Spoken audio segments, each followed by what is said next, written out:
Let's quickly shift our focus now to other news, where amid a massive protest and uproar by the locals there, 19-year-old Ankita Bhandari, who was cremated in Uttarakhand, where first the family of Ankita, who refused to cremate her until the forensic report was out, but after given assurance from the state government, they agreed thereafter to conduct the final rites. The victim's father urged that the angry protesters to let him carry out the rites of his daughter, when the agitated people there, locals, staging a massive dharna demanding justice for Ankita. Now this stir has led to kilometers long traffic jam as well that has been seen on the national highway. आप लोगों का मेरा साथ होना चाहिए और इसी तरह जब तक इन तीन अपराधियों को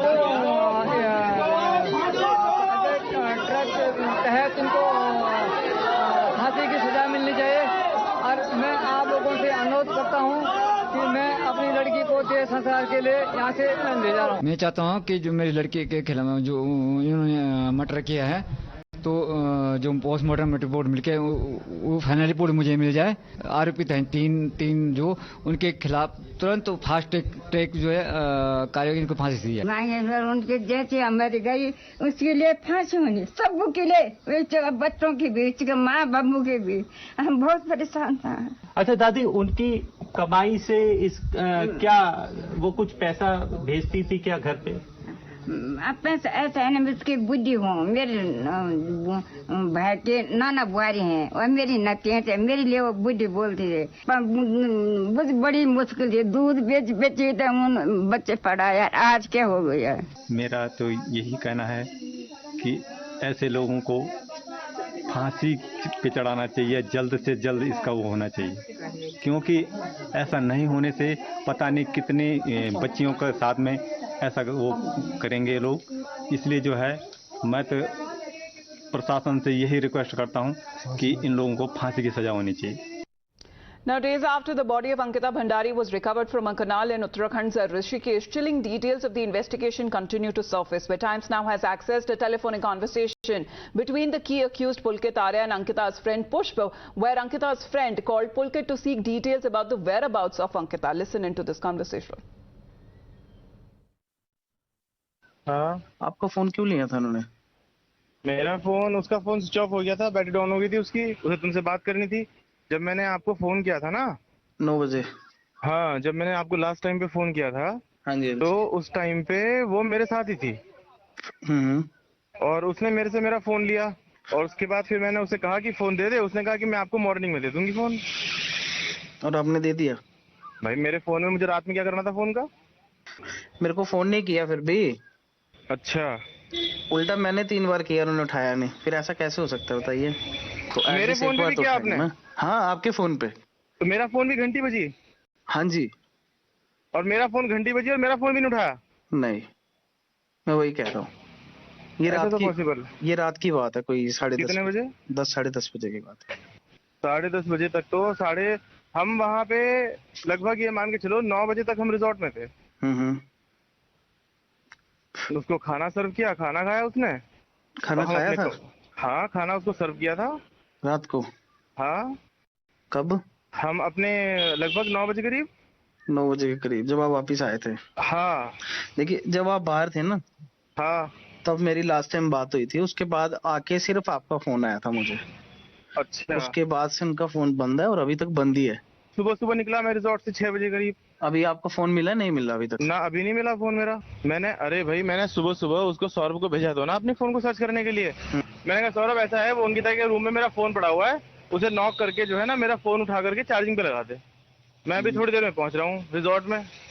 तो उसने मेरे को बोला कि भैया, उसने सौरभ को भेजा, उसने बोला भैया वो तो रूम में नहीं है। मैंने कहा अच्छा। और उसका सामान वगैरह कह रहा हूँ, सामान सब रखा है उसका। जिस टाइम पे उनका मिलना बहुत जरूरी है, आपको पता है ना, सीरियस भाई क्या नहीं गई है वो, मेरी ज्यादा जिम्मेदारी बनती है। तो आप मुझे भी मेरा काम करने दो, अभी देखता हूँ मैं कहीं ना कहीं से क्या है, कुछ ना कुछ निकालेंगे उसका रिजल्ट। हाँ, देखिए अभी तो चलो ठीक है, मगर शाम तक ये बहुत बड़ा मैटर बन जाएगा। Well, you heard that phone conversation. There is another conversation where the accused Pulkit Arya can be heard speaking with the Ankita's friend in a threatening tone and apparently attempting to silence him. In both of these conversations, Pulkit could not give any satisfactory answers why he gave his phone to Ankita for the entire night. Hello. Hello. हाँ, पता लगा कुछ? Hello. बात करता हूँ बस आपको आधे घंटे में, हम यहीं बैठे हुए हैं अभी। कहाँ बैठे कर हो रहे आप? हैं सब यहाँ स्टेशन में, पुलिस स्टेशन में। पुलिस स्टेशन में? हाँ, वो इंस्पेक्टर से बात हो गई है, वो पहुंच रहे हैं अभी हमारे पास 10-15 मिनट में। आप अभी पुलिस स्टेशन में हो, वो रिजॉर्ट में जाएंगे? क्या? हाँ, रिजॉर्ट में जाएंगे, पूरा सारा सब देखेंगे, सारी चीज सब देखेंगे, कहाँ है, किसके साथ बात किया, क्या नहीं किया, कॉल डिटेल पूरी निकालेंगे, हिस्ट्री सब निकालेंगे भाई, ये सब करना पड़ेगा। अच्छा मुझे एक बात बताइए, हाँ। जब आपने मेरे को रात को फोन किया था कि इनको ले जाओ, है ना, कहीं और जॉब ढूंढो, तो उसके बाद से उनका फोन बंद क्यों हुआ है? मेरे को ये समझ नहीं आ रहा। भैया आपको सारी बात समझाएंगे, अभी आप आधा घंटा नहीं, दीजिए, आधे घंटे बाद बात करते हैं चलो ये आपसे। भी मानता हूँ, चलो जो भी है, मेरे को ये समझ नहीं आ रहा, आपने अपना पर्सनल फोन कैसे दे दिया पूरी रात के लिए? भैया मेरा पर्सनल फोन क्या है, मेरे फोन में क्या है, ऐसा कुछ? नहीं, ऐसी बात नहीं है, जैसे मेरा कोई हाँ। पर्सनल फोन है, मैं पूरी रात के लिए किसी को थोड़ी ना दूंगा। हो सकता है कि शायद आपके पर्सनल फोन में कुछ ऐसी चीजें रहती हो कि आप किसी को नहीं दे सकते हो। नहीं, जो मर्जी हो, मगर पर्सनल फोन है ना, बंदा कहीं पे भी फोन कर सकता है। और दूसरी बात क्या है ना, ऐसा है, देखिए मैं अभी यहाँ बैठा हुआ हूँ, मैं आपको भी आधे घंटे में बात करता देखो जो मर्जी हो, रिस्पॉन्सिबिलिटी आपकी, आपको ढूंढना पड़ेगा जो मर्जी हो। भाई साहब वही कर रहे हैं, और आप हमें ना हमारी रिस्पॉन्सिबिलिटी मत समझाइए पुष्प, समझ रहे हैं आप बात? देखिए मैं आपको समझा नहीं रहा हूँ, मैं आपको याद दिला रहा हूँ। बस आपको याद दिलाने की जरूरत नहीं है, हम जानते हैं हम कितने रिस्पॉन्सिबल हैं। हाँ, बिल्कुल आप ढूंढिए, ठीक है ना, आप आधे। So even as the SIT, which has intensified the probe in the matter and arrested 3 of the accused, including Pulkit Arya, who also happens to be the former BJP minister Vinod Arya's son and the owner of the resort, who has now been expelled from the Marti, its manager and the assistant manager as well. There have been certain WhatsApp chats of Ankita that are also being investigated, including those where she is talking to a friend and is said to have flagged concerns over being pushed into allegedly in prostitution. Now in this exclusive chat also that has been accessed, Ankita tells her friend that the resort owner asked her to work in a spa and give special services to few VIP customers. अब जो है आगे की कार्रवाई हमारा ये है कि साक्ष्य जो हम लोगों को मिले हैं उसको संकलित करते हुए जो मुलजिम है उसके विरुद्ध अधिक से अधिक साक्ष्य संकलन करके जल्दी से जल्दी चार्जशीट हम लोग आरोप पत्र न्यायालय को भेजेंगे। एक SIT की गठन कर दिया गया है तफ्तीश के लिए भी, एक DIG है, एक ASP IPS अधिकारी है, एक इंस्पेक्टर है उसमें, और एक सब इंस्पेक्टर की टीम बना दी गई है। और इसमें हम लोगों का फोकस ये है कि कोई भी ऐसा एविडेंस छूटने न पाए, और जहाँ तक हम लोगों ने अभी तक का है एविडेंस काफ़ी कलेक्ट किए हैं, और उससे हम लोग बहुत जल्दी चार्जशीट विदिन 1 मंथ हमारा एक टारगेट है, इसको हम चार्जशीट भेजेंगे। Now, however, the politics over the issue continues, where Congress General Secretary Priyanka Gandhi has called action by the government as cosmetic and has demanded fast-track hearing in the case. Meanwhile, the Uttarakhand Chief Minister Pushkar Singh Dhami has assured that the investigation will not be influenced in any way and the government will be appealing to the court to hear the case on fast-track basis. आगे जांच किसी तरह से भी कहीं भी प्रभावित नहीं होने वाली है। SIT पूरी तरह से एक DIG स्तर के अधिकारी की नेतृत्व में बनाई गई है।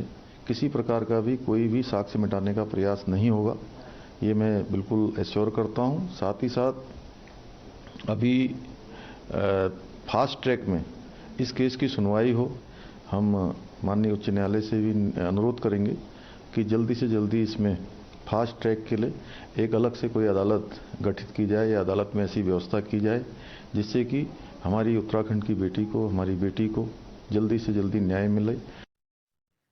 We have Sabyasachi joining us this morning with more updates on this same, because Sabyasachi, when it comes to the post-mortem details that are still awaited in the case of Ankita's death. Well, absolutely. See, Ankita Bhandari's post-mortem report is expected on Monday, and it will be clear only after this post-mortem report that what was the cause of the death. From this post-mortem report, it will be clear that what was the reason for the injury marks on Ankita's body and whether the death was due to drowning or the cause of death is something else. At the same time, the family members have demanded to make the final post-mortem report public.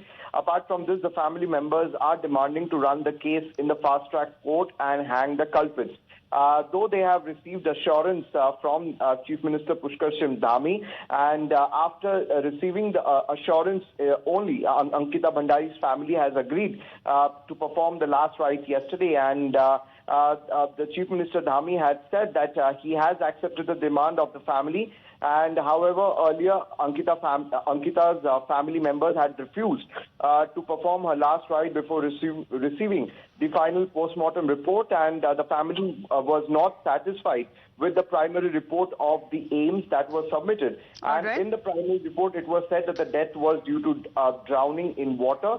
And seeing the displeasure of the family, the CM had appealed to them to perform the last rite and said that all the demands would be accepted. Well, and after much assurances, the family agreed to conduct the last rites. That has been done, but amid the protests that continue on part of the locals there who have been demanding justice for Ankita on a fast-track basis.